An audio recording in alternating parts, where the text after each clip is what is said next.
नमस्कार। आर के त्यागी, गाजियाबाद, एनसीआर दिल्ली। ओम सच्ची जनवानी नवे चैनल पर आपका स्वागत है। साथियों, आप लोग पाकिस्तान के हालातों को देख रहे होंगे, टेलीविज़न्स पर, यूट्यूब पर लगातार नए नए समाचार देख रहे होंगे। अभी ये भी देखा होगा कि वहाँ के सेना अध्यक्ष ने एक बयान जारी किया है कि सभी लोग मिलकर के नेशनल सरकार बनाएं और सभी राजनीतिक दल एक होकर के और सही तरीके से देश की बागडोर संभालें और देश को संभालें, और जो स्वार्थ हैं, निजी स्वार्थ और राजनीतिक स्वार्थ, उन्हें छोड़कर आगे बढ़ें। और इस तरह के एक बयान कह रहा है, ऐसे लग रहा है जैसे वो देश के संरक्षक हों। उस बयान से ऐसा लगता है जैसे वो देश के संरक्षक हों और देश के मालिक हों, जैसे कोई राजा अपने कारिंदों से कहता है। और वास्तव में बात भी यही है। वहाँ जैसे कि कहा जाता है कि पाकिस्तान के पास एक फ़ौज नहीं, एक फ़ौज के पास पाकिस्तान है। और कहा जाता है वहाँ की फ़ौज ने आज तक कोई लड़ाई नहीं जीती, किंतु कोई इलेक्शन नहीं हारा। लड़ाई तो इसलिए नहीं जीती कि भारत जैसे देश से वो लड़ते हैं जो कई गुना भारी है उन पर, और यहाँ के सिपाही, यहाँ के सैनिक, यहाँ के जनरल्स, सोल्जर्स और यहाँ के नागरिक बहुत जज्बे के साथ जो है लड़ते हैं। जंग के मैदान में भी, रण के मैदान में भी, नभ में भी, समुद्र में भी, सब जगह। और उसके बाद जो है देश में भी, आर्थिक मोर्चे पर भी हर तरीके से साथ देते हैं अपने देश का। तो लेकिन अब पाकिस्तान भंवर जाल में फंस चुका है। इमरान खान पूर्व प्रधानमंत्री जो जेल में बंद है और विभिन्न केसों में वांछित हैं, 100 से अधिक केस, 140 या कितने जो इतने भी होंगे, इतने केस इनके ऊपर लगाए गए हैं।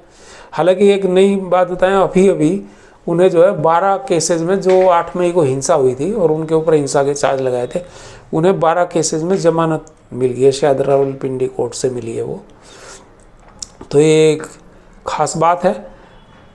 आज ही वो इलेक्शन में एक तरह से उनकी जीत है। उन्होंने तो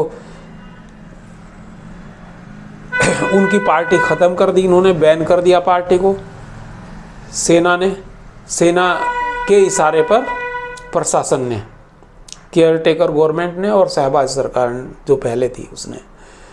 उसके अलावा उनको गिरफ्तार करके जेल में डाल दिया। कई केसेस में उनको मतलब जो है 10 साल, 14 साल और 10 साल फिर 34 साल की शायद सज़ा सुना रखी है उन्हें। तो वो जेल से बाहर नहीं आ पाएंगे। और भी केसेस चल रहे हैं, उनमें भी उन्हें जेल की सज़ा सुनाएंगे। लेकिन उन्होंने दिखा दिया कि पब्लिक में उनकी कितनी दीवानगी है। और उन्होंने ये बताया था कि हम 172 या 170 सीटों पर जीत रहे थे, लेकिन इन्होंने रात में 2 बजे, 1 बजे से 2 बजे के बीच में धांधली की।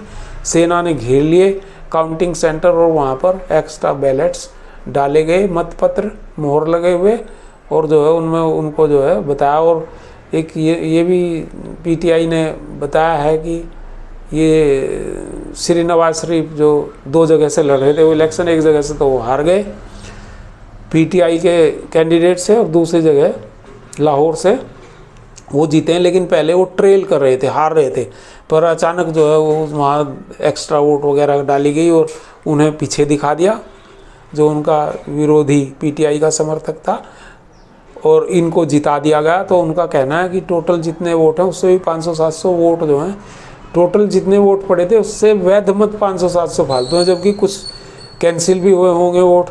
तो ये दर्शा रहा है कि वहाँ किस कदर धांधलेबाजी हुई। और कई सारी जगह जहाँ जो कैंडिडेट वो 76,000 वोटों से आगे चल रहा था, उसे 67,000 दिखा दिए उसके खाते में कि अब 67,000 हैं। क्योंकि उसके बाद पहले इन्होंने टीवी सब बंद कर दिए थे, नेट सब बंद कर दिए थे, सब पिक्चर्स, फोटोज, सब सोशल मीडिया सब बंद हो गया था, क्योंकि लोग सारी धांधलेबाजी वीडियो पर रिकॉर्ड करके डाल रहे थे। तो ये बड़ी दिक्कत इन्होंने बता रहे हैं पीटीआई के कार्यकर्ता। और उन्होंने बताया कि पहले तो उन्हें उनके वो कैंसिल किए गए, वोट देने के अधिकार बहुत सारे उनके निरस्त कर दिए गए वोट्स। फिर उसके बाद जो है उनको जो बूथ्स हैं, एक एक घर में 8 वोट हैं, तो 8 बूथ पर उनके वोट बाइफरकेट कर दिए गए ताकि वो प्रॉपर वोट डालने ना जा सके। फिर उसके साथ जो है उनके यहाँ कई जगह तो ऐसा भी है कि 8 बजे 8:30 इलेक्शन शुरू हुआ था, 9, 10, 11 बजे और कहीं कहीं 2 बजे तक भी वोटिंग स्टार्ट नहीं कराई। जहाँ पीटीआई समर्थक वोट देने वाले थे वो लाइन में खड़े रहे, और कब तक बुजुर्ग लोग और ये खड़े रहेंगे, ये भी एक बात होती है।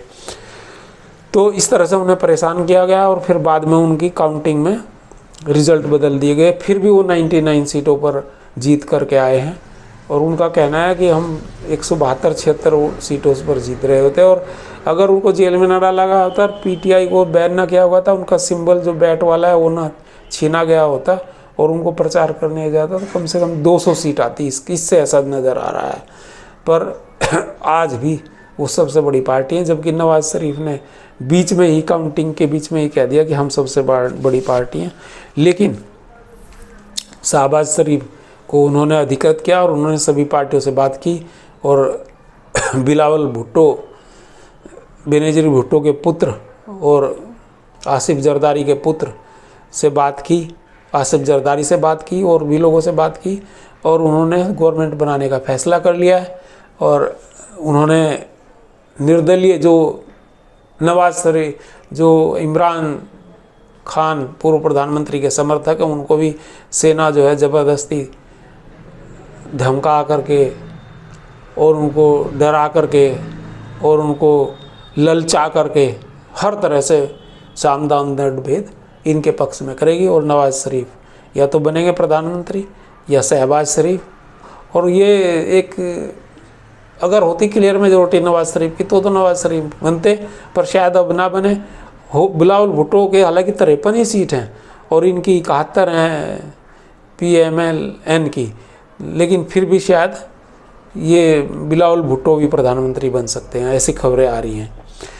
पर ये इलेक्शन था एक मोकरी, और बिल्कुल भी ये फेयर इलेक्शन नहीं था।